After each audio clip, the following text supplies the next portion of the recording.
Welcome, Locksmithing Innovations, the channel that's about tools, tips, and tricks, mainly for locksmiths, but some episodes are good knowledge for other tradespeople in different trades.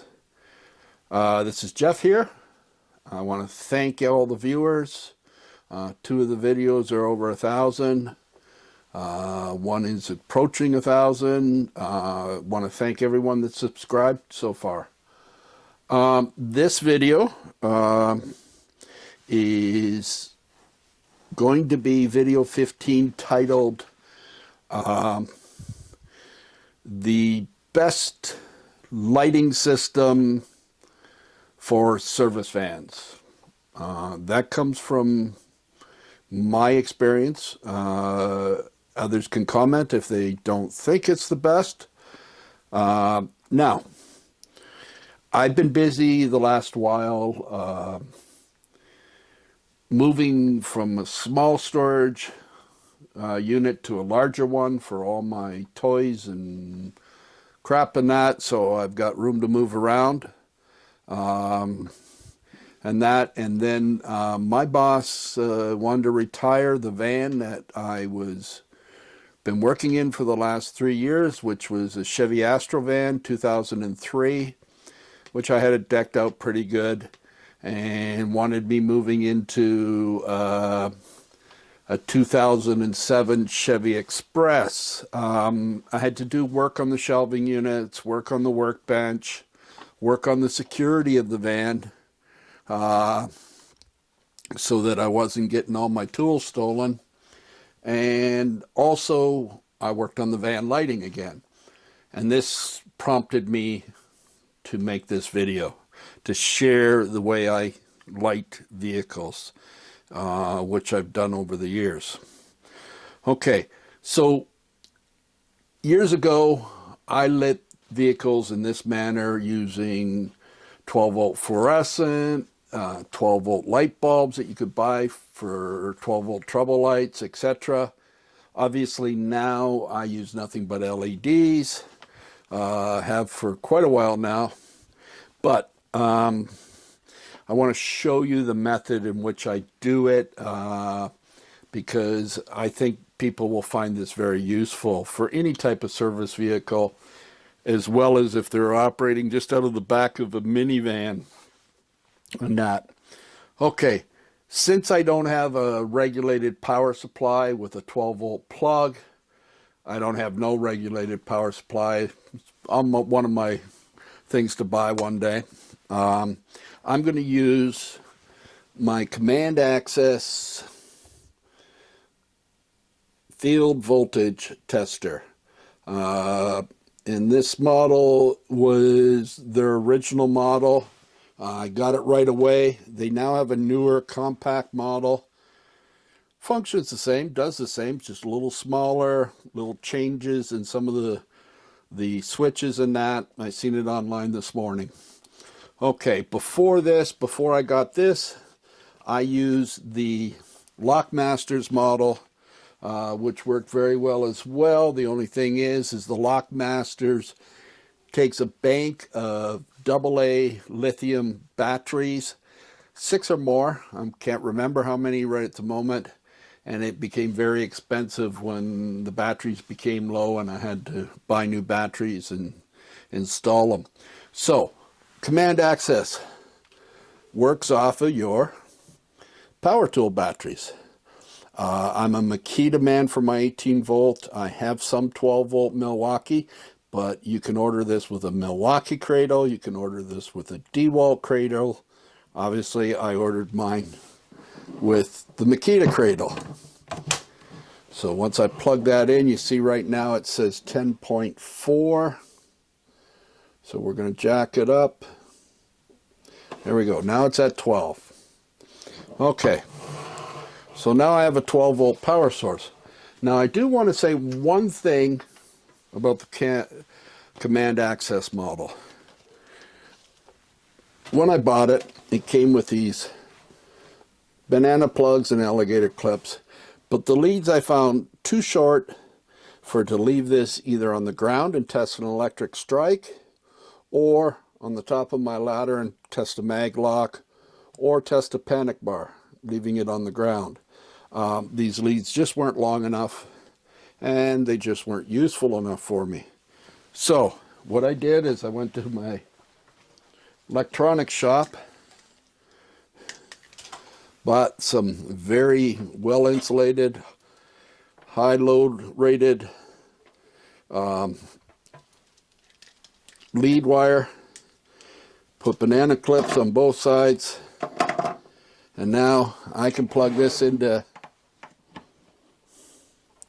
command access, can leave it on the ground, and plug whatever Fluke accessory I want in there. In this case, these are alligators. I'm at 11.9, there we go. Oops. 12 again. It might change, but it'll be close enough. Okay, but if I want other Fluke leads, for instance, these two leads right here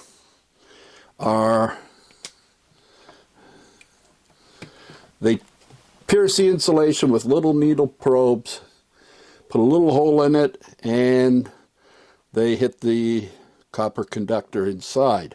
So in that way, I can test a strike without having to disconnect it out of the wiring situation and put voltage through. When I want to see if it's the strike or something in the access panel or the alarm panel that's causing the failure. In this shape, condition, we want our alligator leads on. So, now, the way my system works is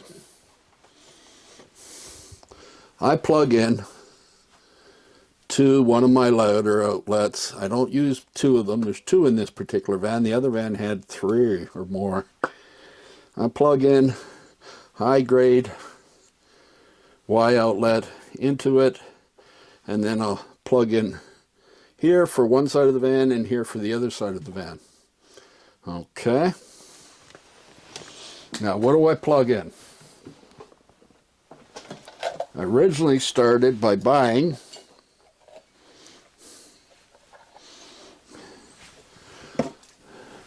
clips with the wire already in them, although they use quite a bit of light gauge wire in these things. So I then went to my local electronics shop and started buying marine grade electrical or 12 volt plugs, and then oops, there we go, second time it popped off. Marine grade 12 volt electronic plugs, and then I actually upped it to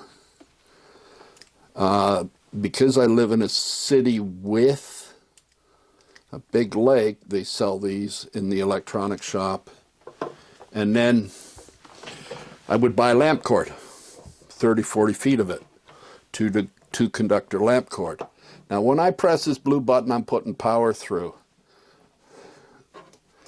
You can see well, I say blue because it lights up blue, and you can see the red there.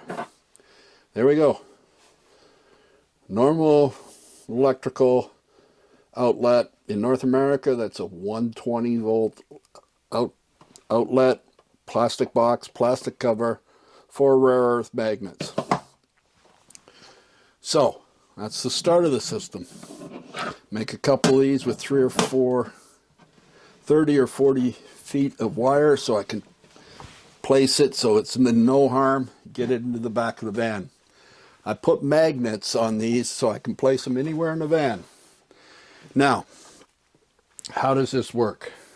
Well, we're going to get one of the lights to start with. Now, because our plugs can't be plugged in reverse, whether it's a 2-prong or a 3-prong, only one way I can run my positive and my negative down that cord into the outlet. I do not wire the ground side of that outlet. It's just positive and negative. One side's negative, one side's positive. These are sold at Princess Automotive. There's your red wire, there's your black wire, and I imagine you can find these all over the place. I just join them with a lamp cord I buy at my local Home Depot. 4 magnets again. Anywhere on a shelving unit, anywhere on a door, anywhere that there's metal, this thing gets stuck. Okay? And I have about 8 of these in my van. So, why does this work so nice?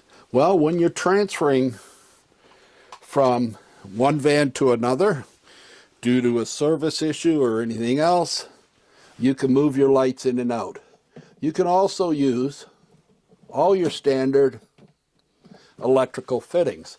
In this case, I marked with my black marker which side was negative. You don't have to do that. I can use other plug boxes. But cool thing is when I want to, now in this case I can run 6 lamps off of this circuit right here because I've got a plug expansion block, and if I use normal extension cords I can run them any which way I want. I can even take a 3-prong extension cord and plug it in. Oh, my desoldering station is moving back on me. Just got to give it a little more push. There we go. So, now if I take that same light, plug it into either one of them, the 3-pronger, it'll only go in the one way, remember? See, it'll only go in the one way. And there we go again. Now this particular light happens to have a switch on it, so I can utilize that switch if I want, or leave it just straight on all the time. So if I'm working close to another vehicle or outside where there's no power, I can run an extension cord, just a straight extension cord, no modification whatsoever, over to the place where I want to light. Now, also works on the 2-prong one. Plugs in right. I've got 12 volts. So,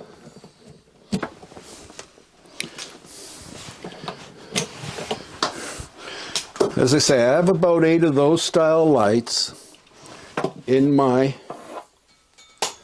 vehicle. Now, there's another style light I use a lot, and there's another setup I use.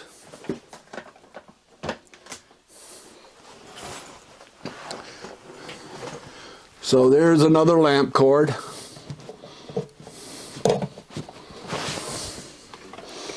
Right there. And if I wanted, I could put LEDs in all these just to show that they're getting power. I don't bother, but you could if you wanted to knock it up to the next level. Now in this case, I can leave that light on and shut it off with this controller. Also 4 magnets. And these work very well where I have a lamp that I don't have a switch on, such as in these LED bars here that will, now they have clips that you can buy or come with them. I forget now.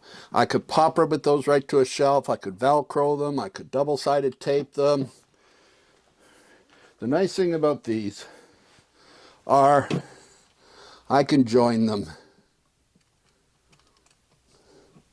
In my last van, there was a shelf over top of my workbench. And I had a strip, oops, I'm just outside there. There we go. Need to pay attention, Jeff. There we go. So now you'll find I had a length of 3 of them. I can take that end off, put another strip, or I can, there we go. I got 2 strips now. Beautiful for under a shelf and whatnot. Shining light where I want it. Okay.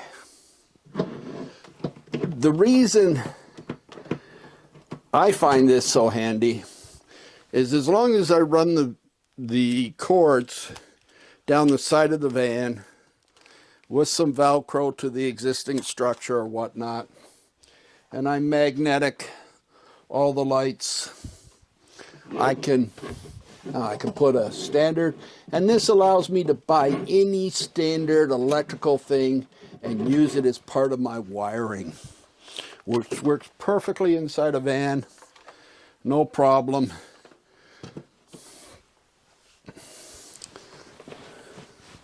And this particular light sits on my workbench. I get a sliver. Oops. Now I did notice I busted the plug there, you see? That video bringing it in, so I've got to make another. I got to make another jack for this. The jack is coming apart, you can see, and part of it's staying in there. This will be repaired. I might just direct wire it, but this is a magnifying 12-volt magnifying, so when I need to take off a splinter and I need some light, I just hit its on switch and away it goes. So taking it out of my van today, or the move from one van to another, I know it was working the other day, I busted that little power jack. It originally came with a transformer, and so that'll be repaired. When I get this van all done, I'll show you, I'll do a shoot inside with all the lighting and all the cords cleanly wrapped up. I'm working out of this van as of last Monday. By the way, in Canada, this is Thanksgiving that I'm taping this. And I hope everybody in Canada has a great Thanksgiving. I also hope everybody is doing well and things are getting better through this COVID thing. This video was really about the best and easiest way to add lighting to any service van. As I say, you get a lighter plug. Now, when I run these things off these lighter plugs and that original Y I showed you, I've never blown a fuse. I've never changed a fuse in the lighter plug. And as I say, I run probably, and I also have fans, that 12-volt fans that run on the same wiring system. The only thing is I find with the draw of the fans, I have to start up the vehicle because it draws enough that it really dims down the lights and slows up the fan if the vehicle isn't running. Excuse me. But once the fan's up or the van's up and running, I've never blown a fuse. I've never had an overload situation, and it's like daylight inside my van. So this system here becomes one of the most easily transferred from one vehicle to another, the quickest way of having your van wired up. Now, you could tap this wire into an existing power circuit in the van that's being used for something else, and doing that, you might be robbing some amperage off of it, although LEDs don't take a lot of amperage. But the nice thing is the lighter sockets usually aren't on a shared circuit, so you've got a 10 amp fuse, and as I say, LEDs and those fans don't draw near enough to ever overload the circuit. I hope you guys find this useful. First of all, check out Command Access for their product. nobody sponsors me. No one pays for anything on this channel except me.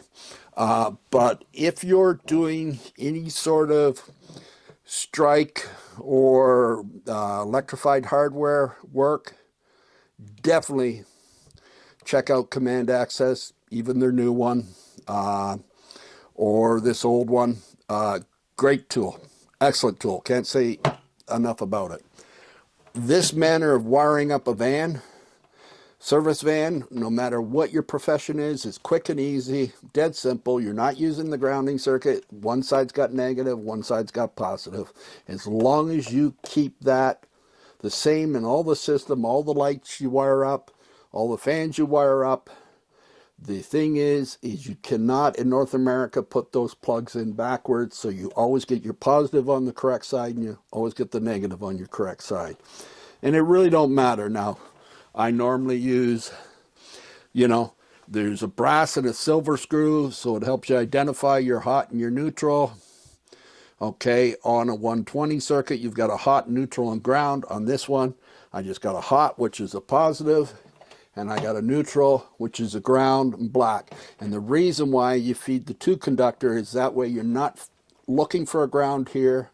If you have to go over to another place with a light and an extension cord, you're not looking for a ground. The ground is coming right from the source. So these magnets don't have to find a ground when you put them on something. Thank you very much. Thank everyone, and hope you all find my other videos great. As I say, this is number 15, tools, tips, and tricks for the locksmith and other professions, locksmithing innovations. Take care. Happy Thanksgiving. Bye for now.